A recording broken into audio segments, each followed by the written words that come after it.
Boa noite.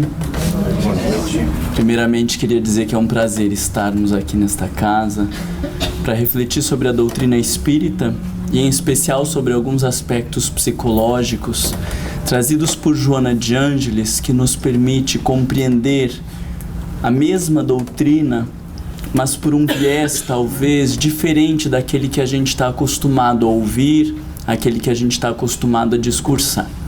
Esse tema da projeção, eu diria que ele não é o mais complexo destes que eu tenho apresentado nesse percurso aqui da Flórida.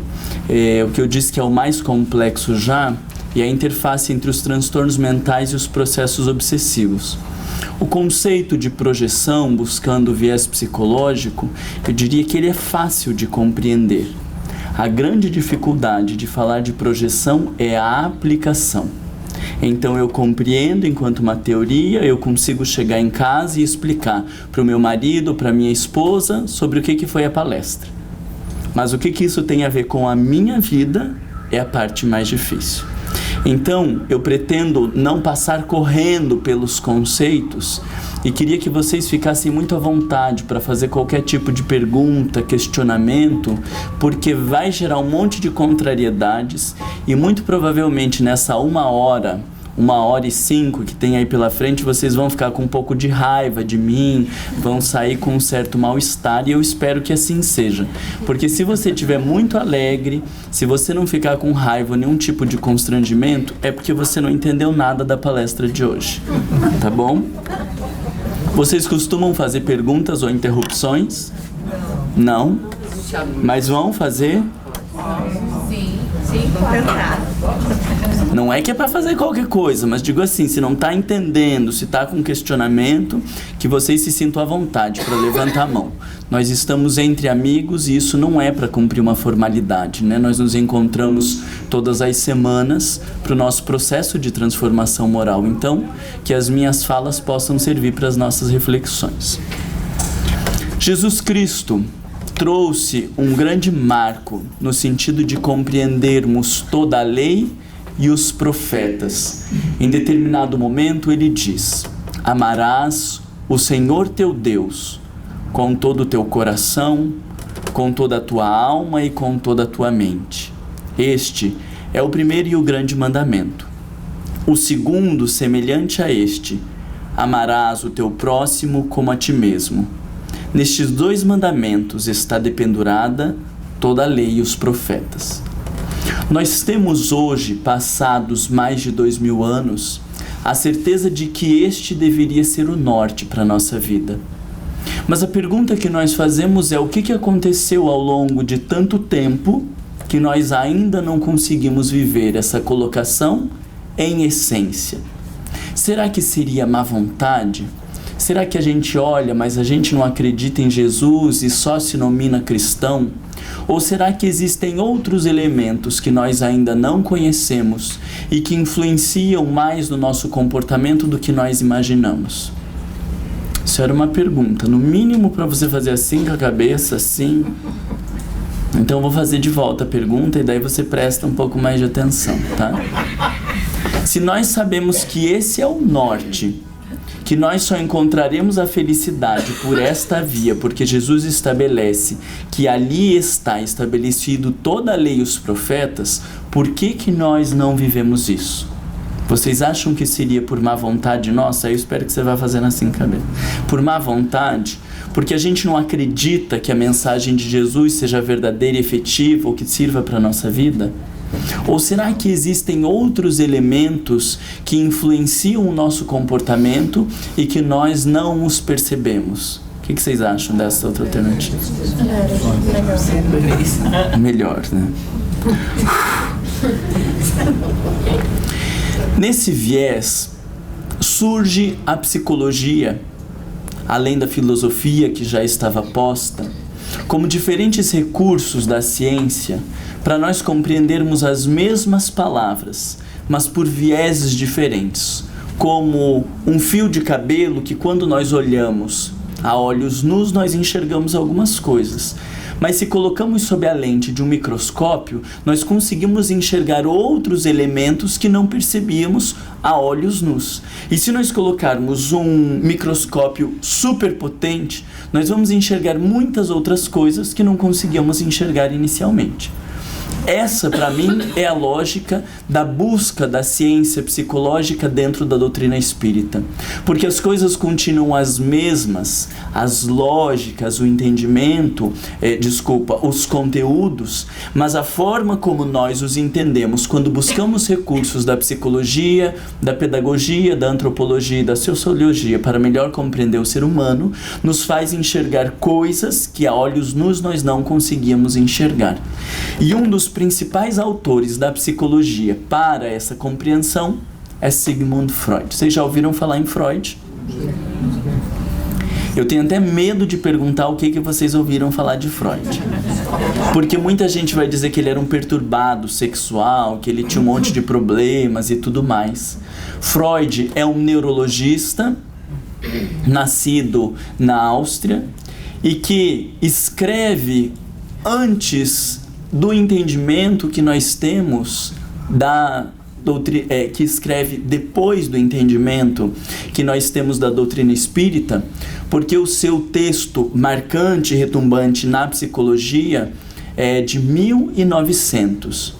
Então é interessante porque quando nós olhamos a doutrina espírita, que surgiu antes da psicologia, nós percebemos que ali há muitos traços da ciência que ainda viria, mas numa nomenclatura, num entendimento que ainda não estava posto. E depois que surge Freud, nós voltamos a olhar os textos de Allan Kardec e encontramos um monte de elementos que percebemos já estava lá e que seria impossível dele escrever se ele não tivesse domínio dessas ciências. E isso nos faz dar um valor ainda maior para a doutrina espírita, porque muito antes da psicologia ou da psiquiatria, como hoje estão postas, Allan Kardec já tinha um olhar muito à frente de tudo ainda que estava por vir. Agora, Freud, ele traz um conceito que é importantíssimo para a nossa compreensão de ser humano e que vocês já devem ter ouvido falar e usam no cotidiano, mas talvez sem a gente ter noção da profundidade deste conceito. O termo se chama inconsciente. Já ouviram falar? Fez inconsciente. E nós falamos do inconsciente muitas vezes sem ter noção daquilo que nós estamos nos referindo. O conceito de inconsciente, ele está posto dentro das teorias que nós chamamos de psicologias profundas. Existem abordagens comportamentais que buscam a adaptação do sujeito a determinadas condutas, e existem abordagens profundas que querem dizer que o comportamento do sujeito não é determinado por aquilo que ele sabe, por aquilo que ele tem na consciência, mas é determinado por uma outra força que existe dentro dele, e esta força se chama inconsciente. Então nós sabemos que deveríamos perdoar, mas dentro de nós existe uma mágoa que a gente não consegue se livrar. A gente sabe que deveria ser uma pessoa mais mansa, porque os mansos e os pacíficos herdarão a terra. Mas em determinado momento a gente se vê nos conflitos e a nossa mansuetude vai por água abaixo. A gente sabe que deveria ter fé, mas quando vemos frente a determinadas situações, a nossa fé escoa como a água pelo ralo. Isso faz parte da realidade só do pessoal de Curitiba, lá do Paraná, ou aqui nos Estados Unidos também? Que é tudo mais efetivo nos Estados Unidos, todo mundo diz que aqui a coisa funciona. Para a aplicação do evangelho a coisa aqui também funciona, estamos todo mundo no mesmo barco. A psicologia profunda nos traz uma lógica, e Allan Kardec usa um símbolo que eu acho muito interessante, que é o símbolo do iceberg. Vocês já devem ter visto essa analogia. Freud vai dizer que nós somos, o psiquismo humano é como um iceberg. E aquilo que eu penso ou que eu sei a meu respeito é estabelecido pelo ego. Vocês viram ali a bolinha caindo? Viu. Se você não viu, eu fiz uma sinalização para te ajudar. Aquilo ali é o ego. Então, quando eu digo assim, quem é você? O que você me responde? Responde o nome, a profissão, coisa boa. Porque ontem eu estava falando um outro centro espírita e daí dizia, quem é você? Daí a pessoa diz, a gente não sabe quem a gente é. Eu digo, meu Deus do céu. Você imagina na rua, oi, quem é você? Não sei quem eu sou. Você vai internado para um hospital psiquiátrico, porque a gente sabe quem nós somos, né? Eu digo meu nome, eu digo a minha profissão, sou filho de quem, onde que eu moro, e nós temos uma identidade. Mas a grande questão é que essa identidade, ela se refere às coisas que o ego consegue acessar, vamos pensar aqui, em cima dessa pedra. Então, quando diz, o que aconteceu com você no seu aniversário de 15 anos? O 15 anos está ali naquela pedra e a gente vem ali e consegue lembrar, a gente para um pouquinho, 15 anos, eu fiz isso, fiz aquilo, fiz aquele outro, o nome, a profissão, todas essas coisas estão aqui na superfície e nós conseguimos acessar. Mas o que determina se essa pedra vai para a esquerda ou vai para a direita é a vontade do ego? Isso não é uma pergunta difícil, você tem que saber responder. O que determina se essa pedra vai para cima ou vai para a esquerda ou vai para a direita é a vontade do sujeitinho que está aqui em cima da pedra? Não. O que determina? A maré e toda a base que está submersa. E que na primeira analogia que Freud faz, isso seria 5 a 10% daquilo que está na consciência. E isso ele chamou de inconsciente, concluindo que o comportamento humano é muito mais determinado pelo inconsciente do que pela consciência. Daquilo que está dentro de mim do que aquilo que eu sei. Porque se dependesse do que nós sabemos, nós já teríamos nos transformado em espíritos puros. E Emmanuel nos diz que nós estamos mais próximos da animalidade do que da angelitude. E nesse movimento, depois de tantos estudos, Freud chega a uma outra conclusão, que o iceberg ainda não representava bem a lógica do consciente e do inconsciente. E aí ele faz uma analogia com uma ilha no oceano, de que aquilo que eu sei a meu respeito, de quem eu sou, de quais são as minhas intenções e os meus desejos, é uma pequena ilha num grande oceano. Então, quando alguém me diz, nossa Marlon, como você é orgulhoso, eu olho aqui para cima e não encontro orgulho. E o que eu digo então para as pessoas? Imagina, eu não. Porque o orgulho está numa dimensão inconsciente influenciando o meu comportamento. E as pessoas veem estes conteúdos e estas condutas e muitas vezes só eu é que não vejo aquilo que está ali. Só que como eu não paro para pensar que existe um inconsciente, eu nego até a morte, como a gente usa a expressão, dizendo que eu não sou. Seria o ego. Isso é o ego. O ego vai fazer sempre um movimento de autojustificativa. Sempre vai fazer um movimento de explicação, querendo se manter no centro ou num pedestal. Então, quando dizem, Marlon, você é uma pessoa invejosa, dá pra ver no teu olho que você é invejoso. Imagina, eu admiro as pessoas. É uma coisa assim de admiração de verdade. Eu juro que eu não sou invejoso. E não é que eu esteja mentindo para as pessoas. Eu não enxergo, porque estas coisas não estão ao acesso. O ego precisaria ter coragem de se jogar aqui dentro e fazer um mergulho profundo para enxergar estas coisas. Mas pensa bem que trabalheira que dá fazer isso, né? Não é tão mais fácil ficar sentado aqui num troninho dizendo que as pessoas que são loucas, aquelas que têm problema, que estão vendo que não tem que ver, que não sei o que, que não sei o que. O filho diz, credo, porque é tudo do seu jeito. Aí a gente argumenta, meu Deus, meu filho, eu fiz isso pra você, eu fiz aquilo, eu fiz aquele outro. E aí nós argumentamos todas as coisas que nós vemos, mas não enxergamos nada daquilo que nós não vemos. E aí a criança, em algum momento, deixa de falar.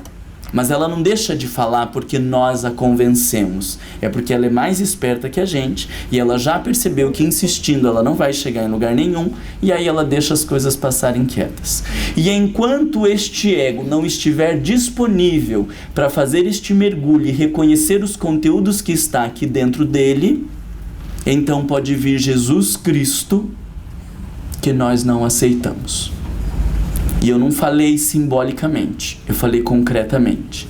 E o exemplo mais claro que nós temos dessa vinda de Jesus Cristo está na passagem de Pedro, que ficou descrita no Evangelho como a negação de Pedro. Vocês já leram essa passagem? Humberto de Campos, no livro Boa Nova, diz que Pedro estava lá botando as asinhas de fora. Vocês vão ver que o meu vocabulário para descrever Evangelho é uma coisa profunda, riquíssima, uma erudição assim nunca antes vista. Pedro estava botando as asinhas de fora, se saindo demais, aí Jesus olha para ele e fala: Pedro, né? Tipo, você que está querendo se colocar como melhor do que todos, mal sabe que antes de o galo cantar, tu me negarás 3 vezes. E o que Pedro fez? Pedro olhava para este conteúdo aqui e dizia: jamais, todos podem te negar, mas eu jamais te negarei. Porque Jesus estava vendo um conteúdo que existia dentro dele, mas Pedro estava olhando para aquilo que estava apenas nos aspectos conscientes. Se Pedro cogitasse que existia um inconsciente, ele ia dizer: bom, é Jesus que está falando. O homem não errou uma até agora.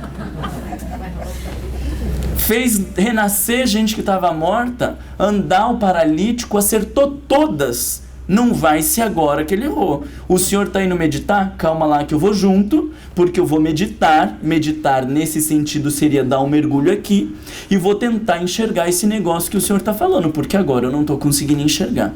Mas como Pedro não tinha estudado Freud, porque não tinha vindo aquela época ainda, ele disse: jamais, todos vão te negar, mas eu não te negarei. E o que aconteceu com a primeira pessoa que acusou dizendo que ele andava com Jesus? Eu não. E depois uma segunda vez: eu não conheço esse homem. E por uma terceira vez ele nega Jesus. E o Evangelho de Mateus diz que depois de 3 vezes, quando o galo canta, Pedro cai em si. E o Evangelho de Marcos diz: depois que o galo cantou a segunda vez, porque parece que nenhuma foi suficiente, depois que o galo cantou a segunda vez, Pedro cai em si. Cair em si quer dizer tomar consciência daquilo que não era para ele conhecido. Porque então ele foi obrigado a reconhecer que dentro dele existia um homem interesseiro, que estava mais preocupado com o que os outros iam pensar do que com a sua verdade interna. Dentro dele existia um homem que estava preocupado com o fardo que a sua família teria que assumir quando ele se dissesse cristão. Dentro dele existia um orgulho que não queria se sentir rebaixado numa cidade, numa comunidade onde a hipocrisia reinava, embora não seja muito diferente de hoje. E como Pedro não conseguiu assumir este mundo inconsciente que existia dentro dele, ele nega Jesus. O que me faz concluir, como não somos melhores do que Pedro, que se Jesus viesse hoje, nós ainda continuaríamos a negar o que existe dentro de nós. Ou até assumir, quando eu pergunto a vocês: quem aqui é orgulhoso? Levanta a mão para eu dar uma olhada. A gente assume, né? Fica até chato se não levantar, porque daí, né? O palestrante está perguntando, a gente sabe que tem que levantar, né? A gente já sabe a resposta pronta, porque se eu pergunto: quem aqui que é humilde? A gente não levanta, porque a gente sabe que vai ficar chato levantar. Mas se eu perguntar para vocês aonde está o orgulho na relação conjugal, a gente não sabe responder. Aonde está o orgulho na relação com os filhos? Nós temos dificuldade de responder. Aonde está o orgulho nas relações dentro do centro espírita? Nós temos dificuldade de responder. Então nós temos um discurso pronto, mas na hora que eu preciso identificar esse comportamento, eu não tenho clareza disso. E aí, de que adianta ter o Evangelho quando eu não identifico quais são as minhas necessidades? Então os espíritos têm um trabalho imenso para escrever um texto maravilhoso sobre a cólera, que está posto lá no Evangelho. Mas eu continuo justificando as minhas raivas pelo comportamento alheio. Porque qualquer um que tiver o filho que eu tenho vai perder a cabeça. Qualquer um que viver no trânsito de São Paulo vai perder a cabeça. Qualquer um, e nós continuamos justificando as coisas lá fora, porque não temos coragem de olhar para dentro. De que adianta um texto maravilhoso sobre o perdão se eu não consigo assumir as minhas mágoas? E aí eu assisto aquela palestra de Divaldo Pereira Franco conta do perdão e a gente chora, fica comovido e pensando, meu Deus, o fulano tinha que estar aqui. E se o fulano tivesse aqui, ele ia dizer, o Marlon tinha que estar aqui. Porque o evangelho não serve para nós enquanto nós não conseguimos encontrar as feridas da nossa alma. E a psicologia vem rasgando este olhar, tentando nos mostrar um ser humano que nós ainda não conseguimos enxergar, porque somente de posse das nossas verdadeiras limitações morais é que o evangelho poderá repercutir na nossa alma e nos estimular a sermos pessoas melhores. Por ora, o que nós temos feito na grande maioria é camuflar os comportamentos.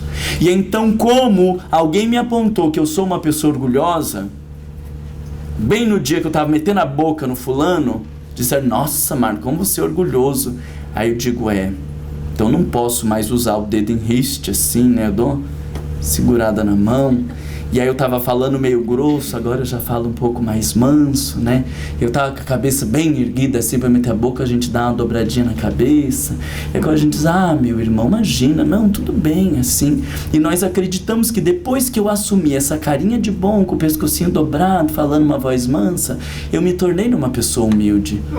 E eu faço que as outras pessoas também acreditem, porque vamos dizer, vocês lembram o Marlon?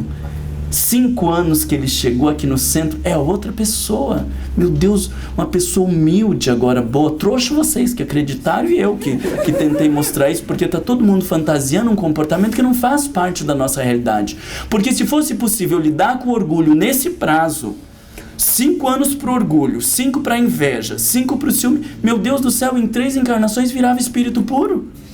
Não dá para mudar as coisas dessa maneira. Então que a psicologia nos mostra que nós temos feito máscaras de humildes, máscaras de pessoas caridosas, máscaras de pessoas boas, acreditando que estamos acima da média. E aí precisam vir inúmeros irmãos através da psicografia de Chico Xavier, de Divaldo Pereira Franco, para mostrar que a coisa não é bem assim. Mas a gente continua insistindo que nós somos melhores do que nós verdadeiramente somos. Vocês não achavam que vinha pro centro espírita nessa noite para ouvir essas grosserias, né? Eu tô vendo a cara de decepção de vocês, assim, pensando, o que eu vim fazer aqui? É isso ou é... Vocês estão pensando no familiar que devia de estar aqui? Puxa vida, fulano tinha que ter vindo, né? Então, nessa lógica, um dos recursos que a psicologia nos oferece... meu Deus do céu, se a coisa... Eu tinha esquecido desse slide aqui para trazer para vocês. Se a coisa já não estava boa, vai ficar ainda pior. Vocês desculpem que eu vou tomar aqui porque eu não tinha um copinho, tá? Essa frase é uma frase de Joana de Ângeles. E aí vocês vão ver o que é grosseria. Se vocês estão achando que eu fui grosseiro até agora... Vocês vão ver o que é grosseria, mas de Joana de Ângeles é algo mais aceitável. Porque se fosse o Marlon falando até agora, poderia dizer que o Marlon tem problema, algum tipo de transtorno mental, está fascinado com algum tipo de alucinação. Agora, quando nós falamos de Joana de Ângeles, nós estamos falando de um espírito que trabalha com o Cristo desde o tempo que ele esteve na Terra. E que pelos anos de 1600 foi considerada a maior poetisa da língua hispânica, com domínio de medicina, direito canônico e astronomia. Então nós não estamos falando de um espírito da nossa média. Nós estamos falando de um espírito muito mais elevado que nós. Divaldo Pereira Franco fala que aos domingos ela não fica no orbe terrestre, que vai para esferas superiores para conseguir respirar ar puro e se despir dos fluidos pestilenciais que é conviver conosco na Terra. Então a gente está falando de outro nível, vocês entenderam? E aí olha o que essa alma nobre solta pra gente que faz parte do centro espírita. Não são poucos. Vamos primeiro fazer uma interpretação de texto, não leio o resto ainda. O que quer dizer não são poucos? Então assim, de um grupo que nós estamos aqui, talvez de umas 100 pessoas, o que seria muitos? Sim, uns 2 ou 3 aqui. Uns 2 ou 3 aqui tiramos. Então, não são poucos, quer dizer, são muitos os indivíduos que se refugiam em ideais, especialmente nas doutrinas religiosas, como evasão da realidade. adotando comportamentos nobres, no entanto, mascaradores dos seus conflitos. Grosseria isso, não é? Aí as pessoas, agora vocês vão entender por que a gente lê Joana de Ângeles e diz que é difícil.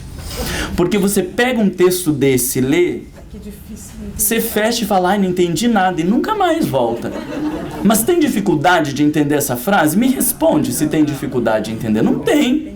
Mas a gente dá uma de bobo e daí fecha o livro e diz, ai, Joana de Ângeles é muito difícil de ler. Fecha e nunca mais volta nesse texto. Porque depois que você lê um negócio desse, você tem que parar e falar, Jesus Cristo, será que os comportamentos nobres que eu desenvolvi até agora são nobreza da minha alma? Ou será que estão apenas mascarando os meus conflitos mais profundos? E se você tiver certeza que é nobreza da sua alma, eu tenho certeza que você está mascarando os seus conflitos mais profundos. Porque a certeza de Pedro é que delatou o que ele estava tentando esconder.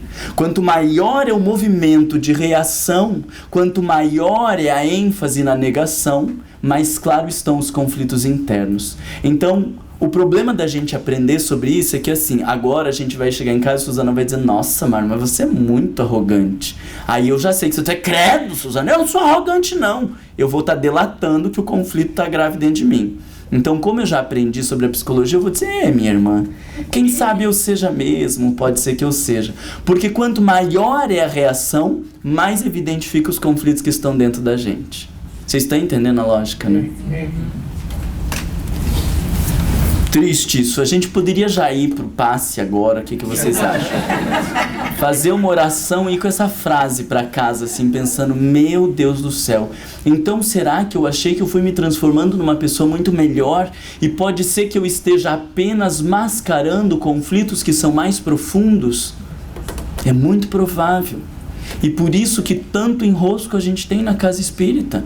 Gente que não quer trabalhar, os que querem trabalhar querem se aparecer, as relações de poder, as intrigas, aí os que não assumem o poder ficam criticando os que assumiram, os que não fazem falam mal dos que fazem, os que fazem. E aí as coisas ficam porque nós temos uma pedra preciosa chamada doutrina espírita, que talvez seja a mais clara representação de uma fatia da verdade do que as religiões apresentam, mas nós somos uma comunidade extremamente pequena.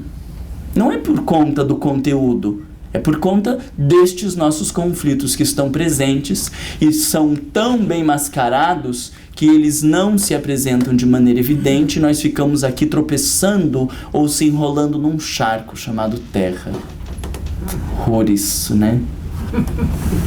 Deu uma baixada no ambiente, assim, vocês sentiram que pesou o ambiente agora? Vocês querem que a gente avance ou fazer uma visualização terapêutica e vamos pra frente?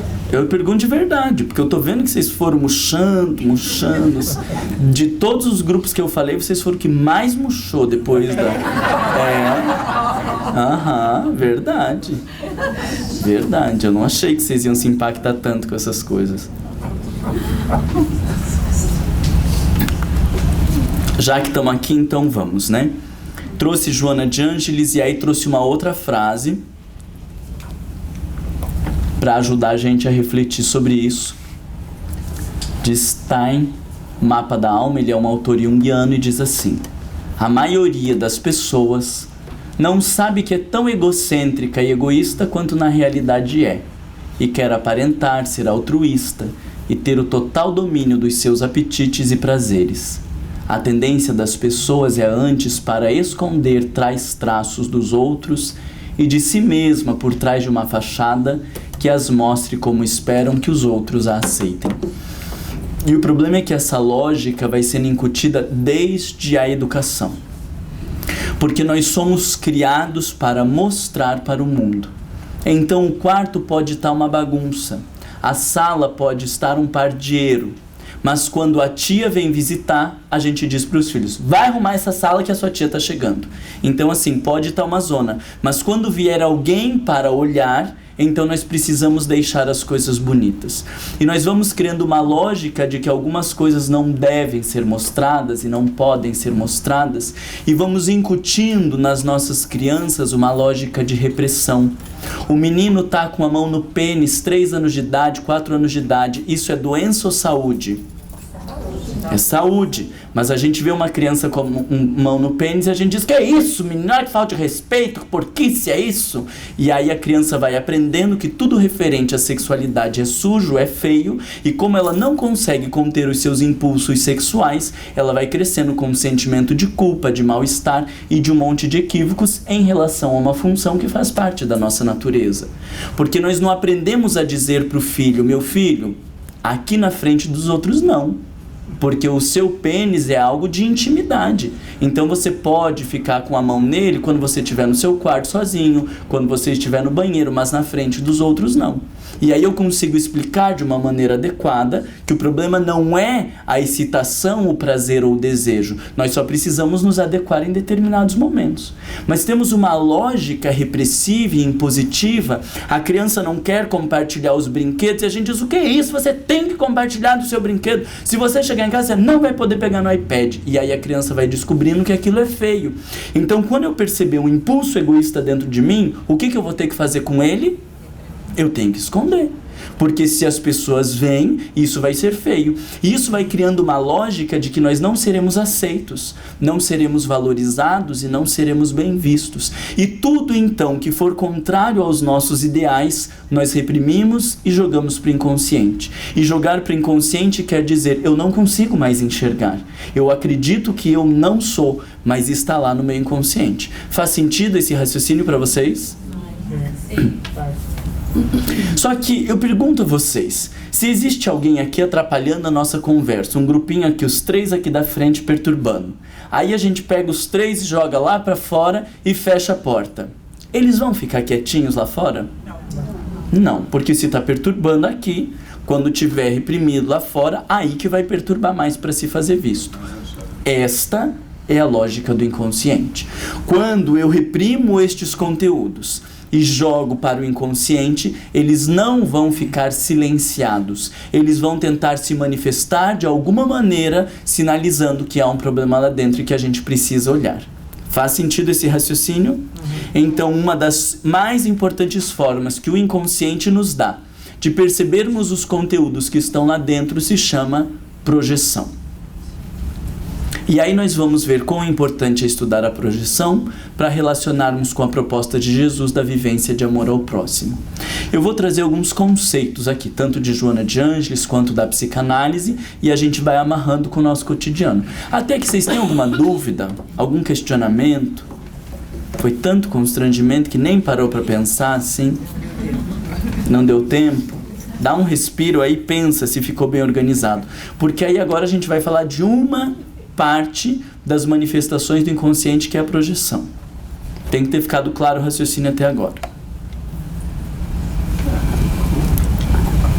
Vocês conseguem perceber quão danoso é trazer essa lógica de repressão para dentro do centro espírita? Porque daí nós vamos nos tornando pessoas mascaradas dentro de um lugar que se constitui para o autodescobrimento e a transformação moral. Olha que coisa triste. Então, se nós estamos num grupo de estudo, vocês lembram no grupo de estudo, quando estudaram sobre egoísmo, sobre orgulho, quem que falou do seu orgulho e do seu egoísmo? Vocês lembram da vaidade? Quem que falou da sua vaidade? A gente não fala. A gente fala dos outros. Leu sobre a vaidade e fala: o mundo é muito vaidoso, né? As pessoas são vaidosas e ninguém fala da sua vaidade. E eu lembro sempre de uma mulher que ela tinha muita dificuldade de olhar para dentro dela, e eu falava: olha, o evangelho é pra gente olhar para dentro, pra gente se perceber. E sempre ela cutucando o marido, a sociedade, falando das pessoas. Aí teve um dia que ela disse: Marlon, hoje eu vou falar de mim. Você vai ficar orgulhoso. Eu falei: glória a Deus que essa mulher conseguiu olhar para dentro. O tema era sobre vaidade. Daí ela disse assim: eu já fui muito vaidosa. Então o que ela disse? Que assim, ela já resolveu. Ela foi muito vaidosa. A única vez que ela conseguiu olhar para dentro dela era para dizer que ela já não era mais vaidosa. Agora, com base em tudo que nós estudamos aqui, dá para compreender e acreditar que de verdade essa mulher não seja mais vaidosa? Não. É muito provável que ela reprimiu a sua vaidade. E então agora eu não sou mais vaidosa de pôr os brincos, de pôr os colares, porque esta vaidade pode ser vista. A minha vaidade está em ler vários livros e dizer para as pessoas que eu li. Mas dentro do centro espírita essa vaidade não é perceptível, porque ela passa por uma pessoa disciplinada e dedicada, mas que continuou expressando a sua vaidade e se expondo e se exibindo aos outros, mas agora por uma via camuflada. Mudou a vaidade? Não mudou. Mudou a forma de expressão. Vocês estão pensando onde que está daí a vaidade agora? Entrou tudo por água abaixo, né? Tem um autor budista que ele fala do materialismo espiritual. E ele vai dizer de um monte de práticas espirituais, mas que nós temos nos utilizado apenas para as satisfações egóicas. Então eu digo que eu fico meditando 1 hora, mas no fundo é só para dizer, olha aí, cambada de ignorante, né? Quem aqui que medita 1 hora igual eu? Né? E aí tem satisfação da vaidade, do orgulho, da prepotência, uma forma de humilhar as pessoas, dizendo, gente, é só ter um pouquinho de esforço, é só ter um pouquinho de disciplina. E sem perceber, eu estou humilhando as pessoas e gerando um constrangimento, mas dentro de um discurso puramente espiritual. Olha que coisa horrorosa que nós somos, né? Eu acho que eu estou pegando muito pesado com vocês. Vamos falar um pouquinho da projeção. A projeção, segundo esse vocabulário de psicanálise, é uma operação na qual o sujeito quer expulsar de si e localizar no outro qualidades, sentimentos, desejos que ele recusa em si. Trata-se sempre de rejeitar para fora o que recusa reconhecer em si ou o que se recusa a ser. Então existem coisas que eu não gosto, como a inveja. Diga uma coisa que você não gosta, porque senão eu vou ficar dando os mesmos exemplos. Diz alguma coisa que você não gosta. Ansiedade, preguiça.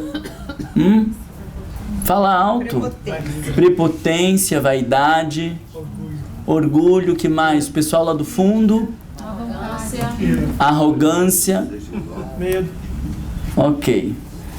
Daí ficamos com essas coisas. A que você mais tiver nojo, assim, a que você mais odiar, você já vai fazendo uma lista, tá? Agora você já tem noção do conceito, mas a lógica é assim, faça uma lista de tudo que você odeia nas pessoas, aquilo que você teria um pavor, e aí você vai listando, aí no final você precisa olhar e falar, bom, é muito provável que aqui você tenha descrito o seu inconsciente. E aí a gente vai ter, mas tudo mesmo assim que eu odiar? A minha mãe, ela já deve ter assistido umas 10 vezes essa mesma exposição ou os cursos que fala de autodescobrimento e dos mecanismos de defesa. E sempre que a gente está voltando, ela faz a mesma pergunta. Mas Marlon, é tudo mesmo? Aí eu digo, mamãe, o que você está pensando? Ah, isso. Falei, olha, eu consigo enxergar essas coisas em você, esse tracinho aqui, não sei o quê. Pode ser que seja. Aí vai outro seminário, ela sai dizendo, mas é tudo mesmo? E nunca ela conseguiu aceitar a ideia de que pode ser. Porque nós vamos criando um monte de estratégias para não precisar olhar para estas coisas. Então a projeção é um desejo de se livrar de um conteúdo que eu não gosto. E a forma que o inconsciente encontra de tentar organizar estas coisas, como eu enxergo lá fora e não consigo lidar ou suportar essas coisas, é criticar e combater o outro. Porque isso me dá uma sensação de que eu estou me limpando. Porque quando eu vejo a arrogância daquela pessoa e critico, combato e xingo, se ela deixar de ser arrogante, ai, que alívio, porque daí parece que a gente não precisa entrar em contato com os conteúdos que existem dentro de nós. E aí, há muito tempo já estudos super interessantes sobre aqueles skinheads. Vocês viram quando começou a surgir essa moda de skinheads? Os caras de cabeça raspada, que espancavam homossexuais na rua, tal. E depois começa a surgir alguns estudos e algumas pesquisas falando que, na sua grande maioria, estas pessoas viviam os conflitos com a sua própria sexualidade. Então, todas as vezes que a gente sente essa aversão, essa coisa de combater esse mal-estar, é porque algo dentro de mim foi tocado. Porque eu podia ver uma pessoa, um político corrupto, e digo, meu Deus do céu, como que uma pessoa consegue jogar a encarnação fora, se corrompendo desse jeito?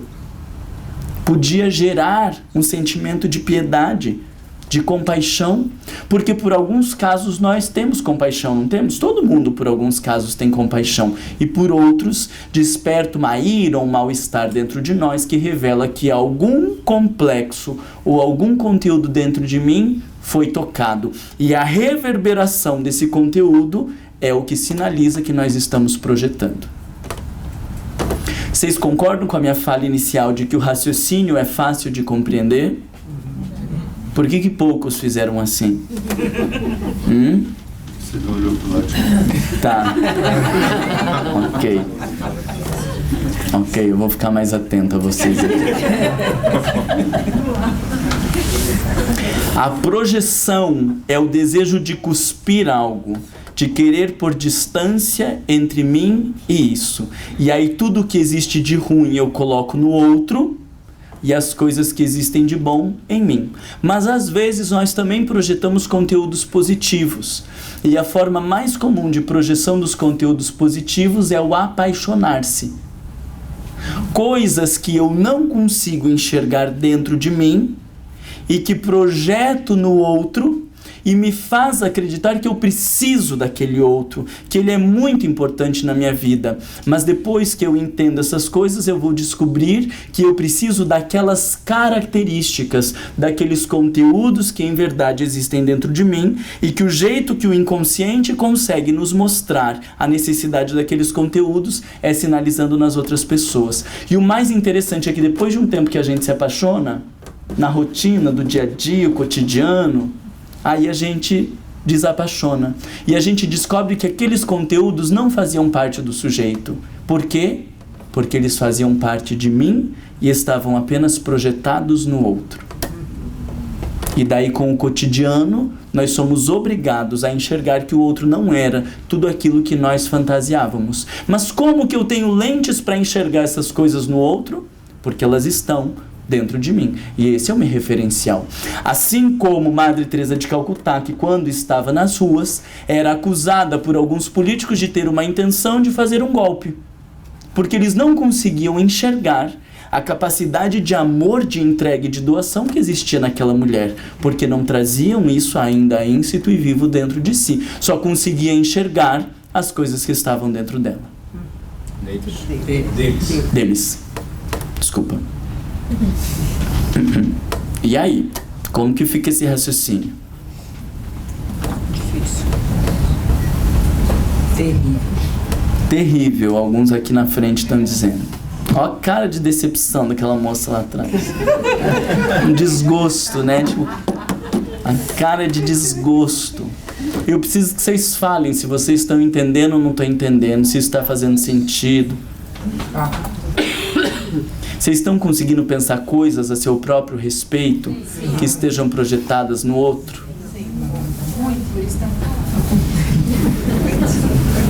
Então é isso, é porque o negócio está rico, está fazendo uma interpretação equivocada, então.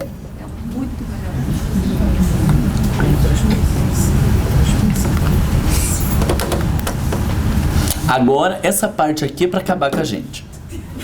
Eu estava uma vez num encontro de jovens falando sobre autodescobrimento, e aí eu sempre faço essas brincadeirinhas meio abobado e falei, tem alguma puritana aqui? A menina mais que rápido levantou a mão, mas era só, eu só falo brincando, tem alguma puritana? Brincadeira, não precisa levantar a mão para não gerar constrangimento. E rápido a menina já levantou a mão. Eu falei, olha, e ela estava aqui no canto. Falei, agora que você levantou a mão, não vou ter como falar, porque eu acho que é meio constrangedor o que tem por vir. Imagina, pode falar. Eu digo, não, eu sei que tá por vir. Vai ser constrangedor a gente olhar pra isso, tal. Não, Marlon, pode falar. E o pessoal, achando que era amigo dela, né, porque queria era jogar a menina na fogueira também, pode falar, imagina, a gente não tá aqui pra se descobrir, pode falar. Aí olha a frase que veio. O excesso de pudor, a exigência de pureza provavelmente são compensações por exorbitantes desejos sexuais reprimidos e anelos de gozos promíscuos vigentes no ser profundo. Então, dizendo que aquela mocinha puritana, bem bonitinha, quase aos pés de Jesus Cristo, muito provavelmente trazia desejos sexuais reprimidos e anelos de gozos promíscuos. Vocês conseguem imaginar a cara que aquela menina terminou de me olhar? Ela foi murchando de um jeito assim, que parece que um monstro dentro dela, muito provável, os seus desejos promíscuos que estavam lá foram aflorando assim, e ela queria me matar até o final do seminário. Mas eu trago essa frase que é horrorosa para a gente pensar. Você acha que um sujeito que vive esse excesso de pudor e exigência de pureza, sabe aquelas pessoas que olham o fulano veio de saia? Imagina, veio de saia, o que é isso? O outro, olha o decote do outro, ai meu Deus, e não sei o que, cheio de cuidados com a sexualidade alheia. Vocês conseguem imaginar que essa pessoa enxergue dentro dela exorbitantes desejos sexuais e anelos por gozos promíscuos? Se você chegar para essa senhorinha toda puritana, que cuida da vida dos outros, e disser, olha, eu acho que dentro de você existe quase uma prostituta, mas que nem é capaz de cobrar por isso para não perder um minuto de prazer, ela vai conseguir olhar para isso e dizer, é verdade, eu acho que é de verdade. Às vezes eu vejo dentro de mim esses impulsos, mas eu reprimo. Vocês acham que ela vai conseguir olhar? Esse exemplo, ele serve para todos nós. Porque as questões mais profundas e mais delicadas que existem dentro de nós são as que nós mais teremos dificuldade de enxergar. E a que mais faremos comportamentos reativos, tentando mostrar o oposto dentro de nós. E aí quando alguém disser, nossa, mas isso aí tem a ver com os desejos promíscuos, vai dizer, imagina, faz 10 anos que eu não faço sexo e eu nem penso mais nisso.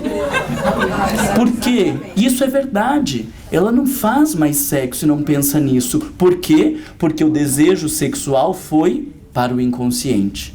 O problema é passar 10 anos sem fazer sexo e não ter mais desejo por isso e achar que de verdade ela foi uma alma que sublimou a sua sexualidade, a exemplo de Chico Xavier ou de Madre Teresa de Calcutá.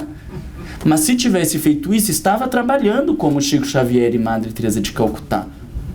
Uma pessoa que consegue sublimar por inteiro a sua sexualidade dessa maneira não tem uma vida comum como nós, porque a energia sexual é muito potente e é o que faz com que Divaldo Pereira Franco, por exemplo, não pare um minuto e trabalhe o mundo inteiro levando a palavra de Jesus, porque toda a sua energia está em função desse amor pela humanidade.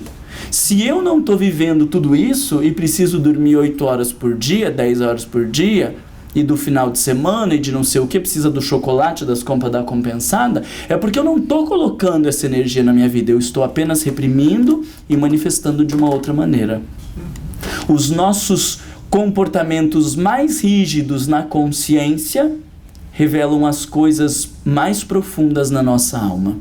E quanto maior for a rigidez para determinados assuntos, maior é, vamos colocar entre aspas, os conflitos que existem dentro de nós. E qual é o problema de estudar isso? É que daí agora a gente não mostra mais rigidez. Não, até que tudo bem, se tivesse alguém, tinha relação sexual. É que não aparece ninguém. Mas todo mundo que aparece eu fico arrumando um defeito, eu fico descartando.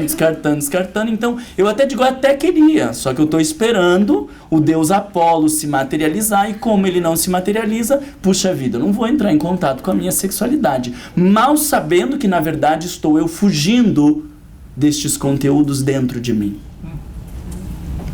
Embora isso aqui possa parecer uma aula de psicologia com um palhaço aqui na frente, né? Porque a aula de psicologia não seria tão abusada assim. Embora isso aqui pareça uma aula de psicologia, vocês entendem a relação disso com o Evangelho?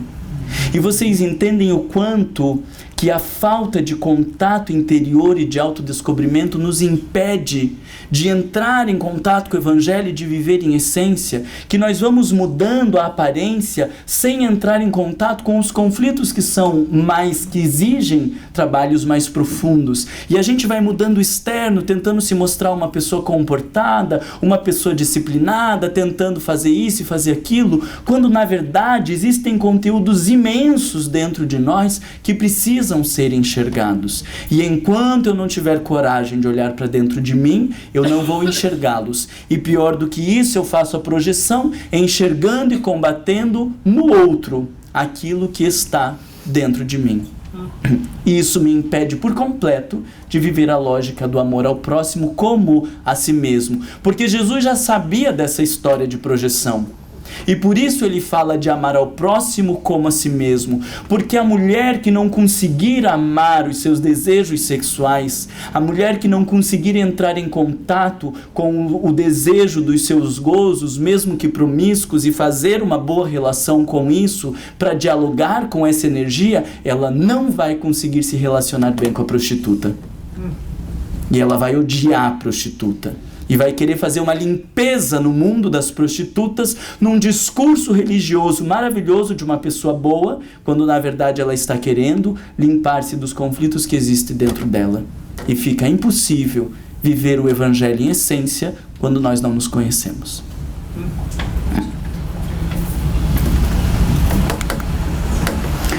Aí, para ir organizando melhor esse pensamento, Jung, que vem depois de Freud, ele vai dizer assim: a intensidade do relacionamento de transferência é sempre equivalente à importância dos seus conteúdos para o sujeito. Então, quanto maior for o mal-estar que gerar dentro de mim, quanto maior for o constrangimento perto de algumas pessoas, quanto mais mexido eu ficar, maior é o conflito que existe lá dentro. E isso, gente, não é para a gente avaliar os outros. Estas reflexões, elas têm que servir única e exclusivamente para nós. Não é para eu olhar o fulano que está metendo a boca nos políticos e dizer: ah, tá cheio de conflito aí com a política. É para que eu fique atento aos meus conteúdos. E aí eu vou contar para vocês uma história que eu acho hoje muito triste, de um político. Eu não vou falar o nome, obviamente, também não vou dar muitos dados para vocês não identificarem, mas que ele era espírita. Antes de ser político, ele era espírita, coordenador de grupos de jovens, organizou encontros em determinado estado, trabalhava como coordenador de grupos de estudo, palestrante, dirigente de reunião mediúnica. E ele se inflamava quando via a questão da corrupção e ficava revoltado de ver essa palhaçada que nós vemos no nosso país e em alguns outros países do mundo. Mas ele não teve coragem de descobrir que este intenso que existia dentro dele estava revelando a sua própria corrupção. E então ele desejou assumir a política para mostrar para estas pessoas como se faz. E hoje ele está preso há mais de meses, envolvido no maior esquema de corrupção que o Brasil já viu, chamado Lava Jato. Curitiba. Tá tudo lá em Curitiba, né, preso, né? Então, vocês entendem isso? Se ele tivesse um tanto de autodescobrimento e cogitasse que aquela raiva que ele sentia dos políticos, dessa vergonha ao nosso país, falava dele, ele jamais entraria na política. Porque ele estava falando de um conflito que ele não conseguiu lidar. E, obviamente, ele se expôs de uma maneira que não estava pronto para digerir. E aí acaba repetindo os mesmos equívocos daquelas pessoas. Gostaram desse exemplo?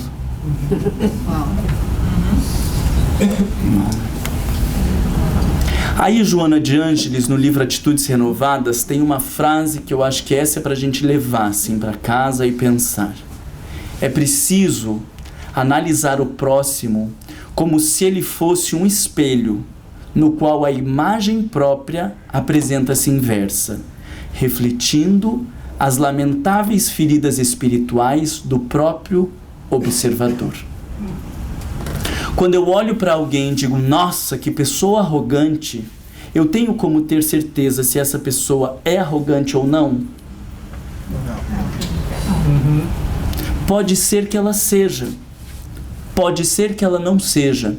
Mas quando eu olho para alguém e digo: nossa, que fulano arrogante, uma única coisa nós temos certeza: nós estamos vendo a arrogância que existe dentro de nós. E pode ser que o sujeito não seja arrogante, mas eu enxergo com os meus olhos, porque quando as minhas lentes são rosa, eu vou enxergar tudo em tons de rosa, embora a parede seja branca. Entenderam a lógica? Então, neste movimento cotidiano, se eu estiver disposto a me conhecer, as nossas pequenas relações, elas servem para falar do que existe dentro de nós. E para fazer as pazes com o que existe. E daí depois vem o processo de fazer as pazes, porque se eu olho para essas coisas e continuo a me recriminar, eu vou continuar reprimindo e projetando de outra maneira, né? Eu lembro de uma moça que ela descrevia que na sua cidade tinha o hábito de parar para que o pedestre passava. Quando chegava na pista de pedestre, qualquer pedestre que estava ali, os carros paravam para as pessoas passarem. E aí quando ela foi para Curitiba, as pessoas não paravam. E ela ficava com ódio das pessoas que não paravam. Ela dizia, um bando de cretino. E aí ela falava uns palavrões assim. Eu dizia, meu Deus do céu, mas o que tem nessa mulher, né? Que ela fica tão revoltada com essas pessoas que não param. E aí a gente vai mexendo, aparece um sonho, uma interpretação, um negócio aqui, uma coisa ali. E aí teve um dia que ela disse, eu acho um absurdo, porque se não for para parar, eu também não vou parar mais. Porque no fundo eu acho que eu sou uma trouxa, que eu sempre fiquei parando para as pessoas. Tipo, mas me fala mais sobre esse negócio de uma trouxa passando. E aí depois ela acaba assumindo que no fim ela acha que é uma palhaçada essa história de ficar parando, porque o mais importante é o carro que tem que passar e que não tem que ficar parando pro pedestre, porque o pedestre já tá paradinho ali e ela perde o embalo, e como na cabeça dela ela tá numa pista de corrida, ela não deveria ficar parando para as pessoas pararem. Então vê que daí você tem que voltar e dizer, olha que coisa interessante, então a raiva que você tinha das pessoas que passavam é porque na verdade você também queria passar como elas. E por que você não passa? Porque depois eu me sinto culpada. Porque a minha mãe sempre parava para os pedestres. E a minha mãe era uma pessoa pacienciosa. E aí ela se obrigou a uma conduta igual a da mãe dela, mas na verdade ela não era igual a mãe dela, ela queria passar igual todo mundo, e ela queria não sentir culpa igual as pessoas não sentiam, mas na verdade ela se sentia mal. E ela dizia, então é uma desgraça, porque se eu passo eu fico culpada, se eu não passo eu fico conflitada, o que eu faço? Eu não vou mais andar de carro. E aí vem essa lógica do que a Marlise falou, de aprender a olhar para os nossos conteúdos de uma maneira respeitosa. Jesus nos ama como nós somos. Deus não fez nenhum tipo de imposição ou de constrangimento. A proposta do Evangelho não são para os santos. Justamente pelo contrário, Jesus dizia que não eram os sãos que precisavam de médicos. E nesta lógica entre sãos e doentes, nós que estamos na terra, somos todos doentes. Espíritos aonde predomina o mal. E que loucura foi essa que nós criamos de tentar ficar nos mostrando melhores do que somos e de esconder os conteúdos que existem dentro de nós se estamos todos no mesmo barco? Eu brinco às vezes com alguns pacientes dizendo que a minha vontade era colocar todo mundo num círculo grande assim e obrigar cada um a falar, fala do teu conflito, agora fala você do teu, para que as pessoas descubram que nós temos os mesmos conflitos, os mesmos temas e os mesmos problemas, com exceção daqueles que não conseguiram entrar em contato consigo, que ainda estão lá só em ciminha do iceberg achando que está tudo bonito e que tudo são rosas. Mas depois que nós começamos a entrar em contato com os nossos conflitos, nós vamos descobrir que estamos todos no mesmo barco. Que muda uma manifestação aqui, uma manifestação ali, mas somos todos espíritos comprometidos com o passado. E o drama não é que a sociedade seja assim. O meu maior questionamento é como nós permitimos que essa lógica de aparência adentrasse a casa espírita. E nós ficássemos aqui dentro preocupados com a roupa que a gente vai usar.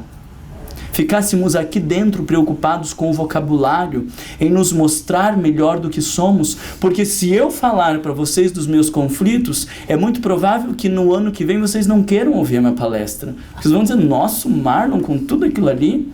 E se a gente conseguisse olhar os conflitos que estão do lado das pessoas ao nosso lado, nós não queríamos mais manter estas amizades.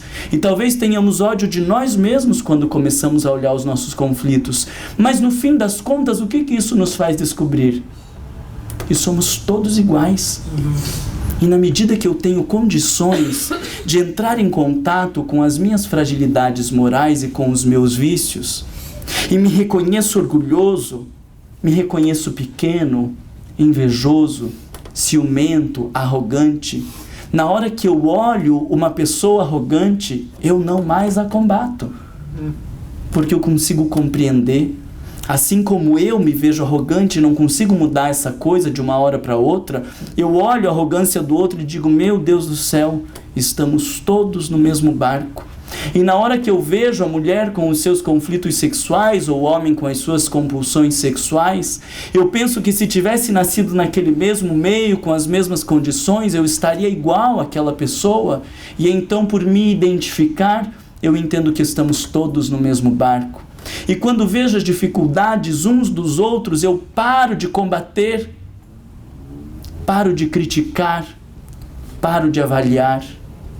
Por conta do meu autodescobrimento, na medida que eu enxergo os demônios simbolicamente que existem dentro de mim, na hora que as pessoas mostram os seus demônios, estes conteúdos aparecem, mais do que o afastamento, do que a condenação ou qualquer tipo de constrangimento, dentro de nós começa a surgir a empatia, a tolerância, a compreensão. Na medida que eu me conheço e quanto mais fundo eu for para dentro de mim, reconhecendo os conteúdos perturbadores e as feridas lamentáveis que a minha alma ainda carrega, quando as pessoas mostram as suas feridas, eu as tolero, respeito e compreendo. E aí eu pergunto a vocês, o que é isso, se não a vivência do amor? O amor, a tolerância, a compreensão, não são comportamentos aprendidos, como as pessoas têm descrito por aí. Não é por eu fingir um comportamento de tolerância que essa coisa vai acontecer. Porque daí é uma tolerância arrogante. Ah, coitada, a gente tem mais é que compreender. Tem mais é que tolerar. E eu continuo no alto do meu pedestal porque não tive coragem de enxergar as lamentáveis feridas espirituais que existem dentro de mim. O amor, ele não é uma migalha que se oferece às pessoas porque ela é prostituta, porque ele está no presídio, porque o outro é um delinquente e a gente tem que amar. As virtudes, elas nascem de dentro para fora. E só vão nascer na medida que nós tivermos coragem de entrar em contato com este solo, de semear com a verdade e com lucidez, para que a partir disso, quando eu encontrar com os conteúdos do próximo, eu os ame de verdade, porque aprendi a conviver com essas coisas. E por fim, então, nós concluímos que a vivência do amor, ela é a simples consequência do autodescobrimento e será possível apenas àqueles que tiverem a coragem e a disposição de confrontar-se com os seus próprios conteúdos. Pela atenção de vocês, pelo convite da casa, muito obrigado.